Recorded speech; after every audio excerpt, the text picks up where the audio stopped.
Breaking hot off the press, Democrat Senator Mark Kelly faces court-martial after Department of War launches review of allegations of misconduct. This is the official statement. The Department of War has received serious allegations of misconduct against Captain Mark Kelly, U.S. Navy retired, in accordance with the Uniform Code of Military Justice 10 U.S. Code 688 and other applicable regulations. A thorough review of these allegations has been initiated to determine further actions, which may include recall to active duty for court-martial proceedings or administrative measures. This matter will be handled in compliance with military law, ensuring due process and impartiality.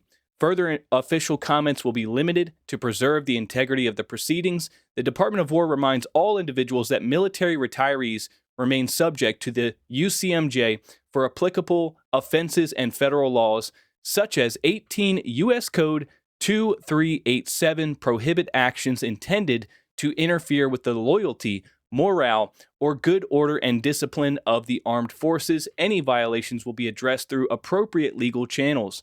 All service members are reminded that they have a legal obligation under the UCMJ to obey lawful orders and that orders are presumed to be lawful. A service member's personal philosophy does not justify or excuse the disobedience of an otherwise lawful order. So Pete Hegseth, the Department of War, is getting the job done. This is absolutely mind-bending what we're witnessing here. A sitting U.S. senator potentially being court-martialed, being brought out of retirement to face a serious judicial process under the Uniform Code of Military Justice. This is not like cosplay. This is not a slap on the wrist.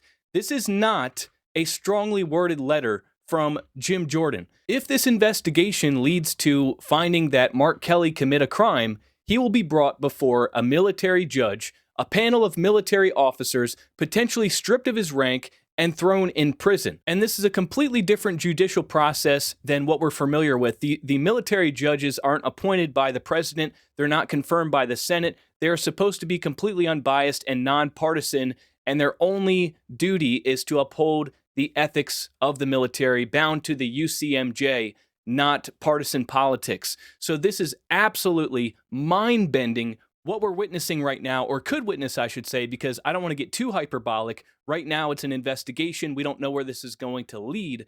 But man, just the spectacle of it, the fact that we have a sitting U.S. senator potentially being court-martialed for sedition is absolutely groundbreaking.